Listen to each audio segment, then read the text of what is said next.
Welcome to the fourth video clip on becoming more resilient, called Communicating Well.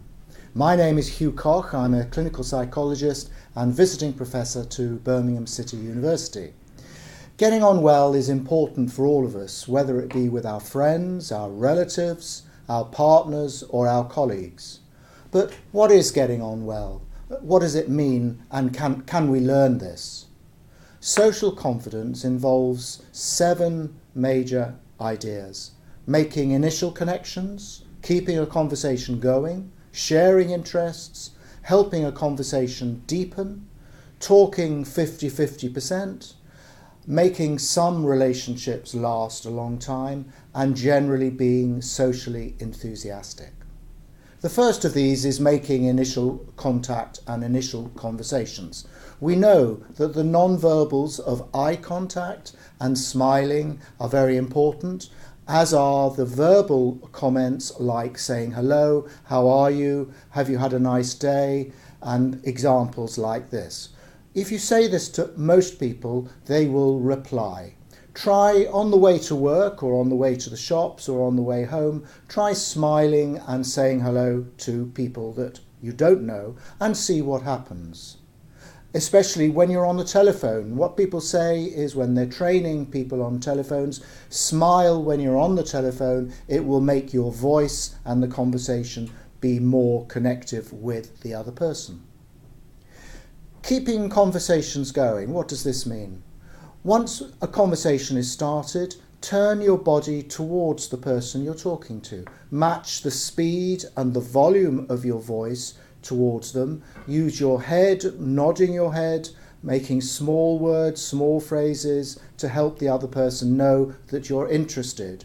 And one particular technique called key words is just when someone says something to you, pick out the key word in their conversation and just repeat it back. It shows the person that you're interested in what they're saying.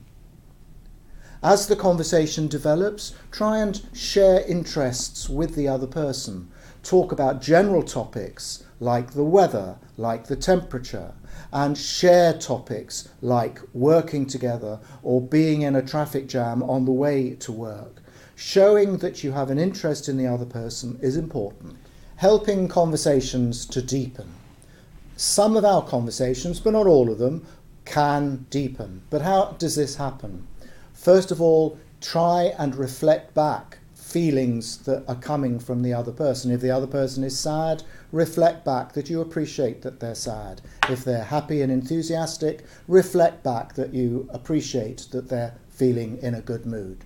Try and reflect back the meaning of the conversation. So in other words, whatever the topic is that the other person is talking about, try and home in on that and reflect back that you understand where they're coming from.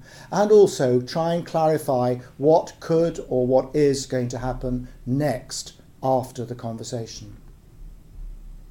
50-50% conversations. It's interesting how many conversations are not like this. They often will entail one person doing the vast majority of the talking, and this really does not make for a productive, fruitful conversation. So try and monitor the conversation that you're in. Is it 50-50? Are you talking around about half or slightly less than half of the time? This is helped by listening closely to what the other person has said, giving them information, explaining, giving suggestions, and to a certain extent disclosing things about yourself. 1 or 2 relationships have the opportunity of becoming lasting, very intense and deeper relationships. And what does this entail? It entails the ability to show affection to the other person, to compliment them, to emphasize the good times that you and the other person have, to emphasize what's called the we relationship, the relationship of you and the other person being important over time, and having shared values. When you have a row in any conversation, try and repair it as easily as you can and be able to say sorry, even though it's for a very small part of the difficulty that is being discussed. Remember, relationships are not competitive. Lastly, effective communication is about trying to be more enthusiastic. Express happy things, talk about happy things, increase the volume of your talk as you go along, see the positive side of the conversation and try and show happiness in your face.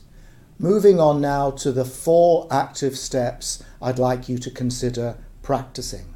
First of all, monitor what your social skills are over the next few days. In other words, be intentional. Although it may be difficult to start with, try and monitor and recognize what skills you're using and what skills you tend not to use.